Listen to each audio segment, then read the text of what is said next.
ধরতে পারছে না ঠিক করে, ব্যথা হয়ে গেছে। গপু দাদা এখানে আয়। যাও পুজো দাও, পুজো দাও।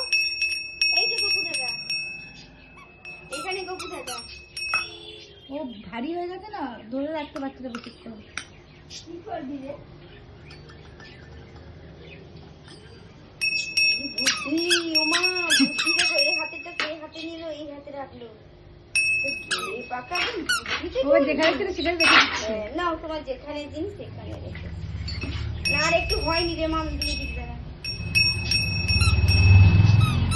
হাতে নিয়েছে দেখেছিস? ভাই বাজাও, ভাই বাজাও, ঘন্টা বাজাও। নমো দিয়ে দাও। সন্ধ্যা দেওয়ার লোকের খুব প্রভাব। মেহেন্দি থেকে আরম্ভ হবে, তারপরে মা করতে আমরা থেকে আনবো, কিন্তু আমরা কি করি? ওদের পরীক্ষা টরীক্ষা বাদ দিয়ে তারপরে